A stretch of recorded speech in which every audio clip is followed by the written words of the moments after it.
That's how we're wired, progress and, in all ways.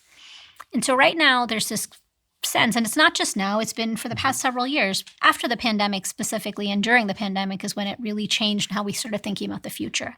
And so we have this sense of like, what's the point? What's the point of working hard now? What's the point of doing whatever? Because it's like, I don't really see a future for myself. Mm-hmm.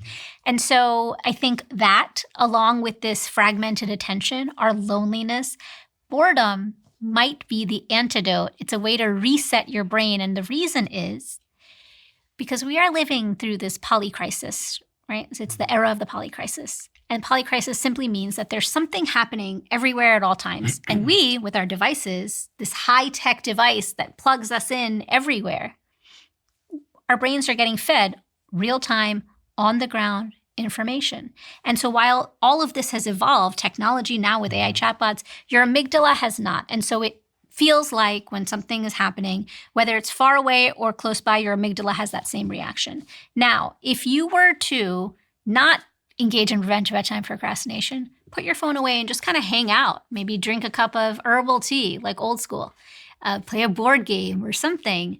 You might, or just allow yourself to get bored.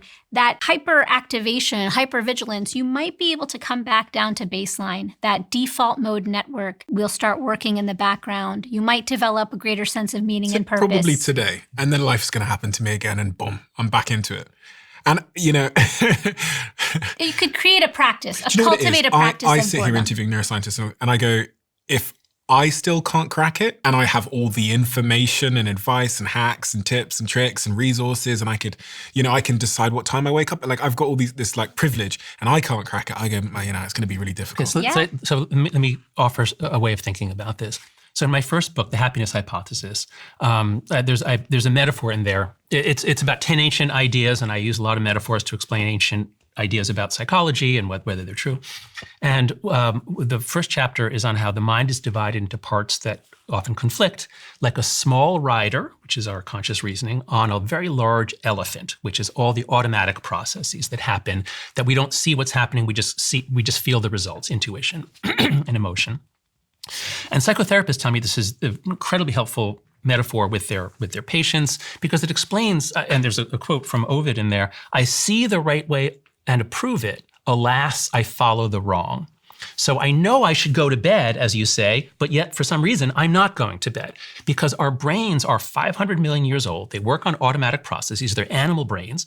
And then very recently we got language and we can reason things out, but the parts that do reasoning don't control behavior.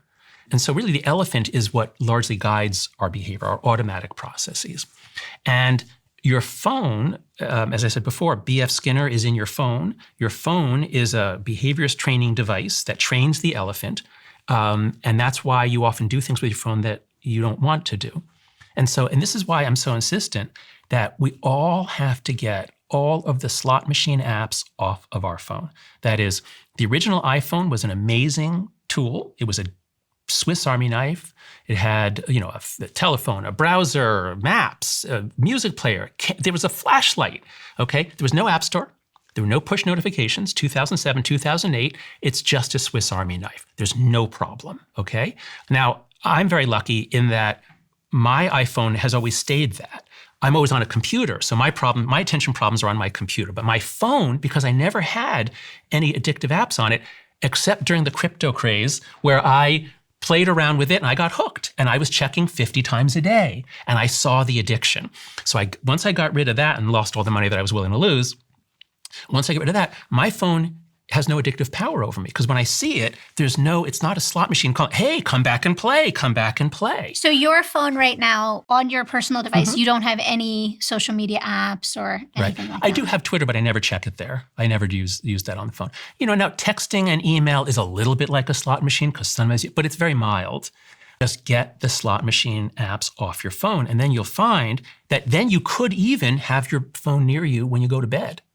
But if you've got addictive apps on your phone, you can't have it when you go to bed. Angela Duckworth, the woman who gave us the concept of grit, she has this amazing graduation speech at one of the schools in New England. And she says something like, where you put your phone at night may become the most important decision you make in your life. And what she means by that is not that, it's if you can use behavioral control and change the stimuli, if you can do that, then you're going to be okay. But if not, the phone is going to take your attention. You're not going to amount to anything. All I had to do was brain dump. Imagine if you had someone with you at all times that could take the ideas you have in your head, synthesize them with AI to make them sound better and more grammatically correct, and write them down for you.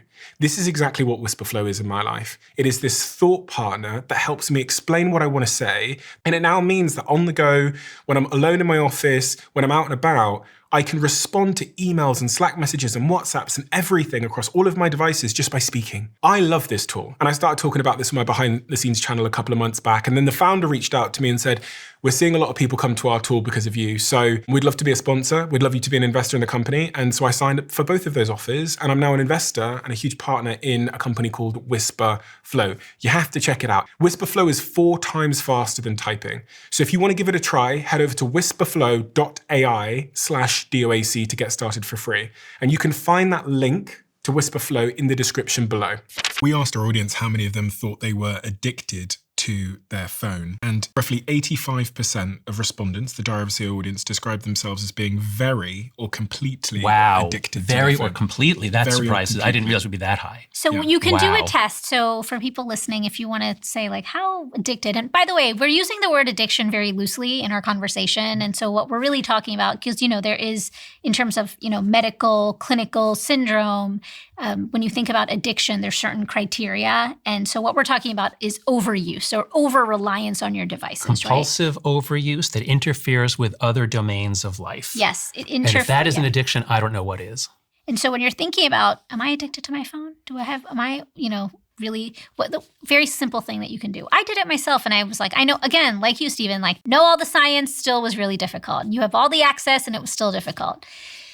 And so all you have to do is you just take your phone, you put it in another part of your house or apartment or whatever, and give yourself a couple of hours when you know you're going to be home or, you're not reliant on your phone for work or whatever. An hour, 2 hours, 3 hours, and just have a piece of paper, old school, piece of paper and a pen with you. And every time you feel that compulsion of I want to check my device, you make a mark, you make a mark, you make a mark. And just to see, because some people say, I'm surprised that your audience said 85%, because most people would say, I don't know if I'm really addicted. And so I like that there's that sense of self-awareness. But if you're thinking, I'm not really that addicted,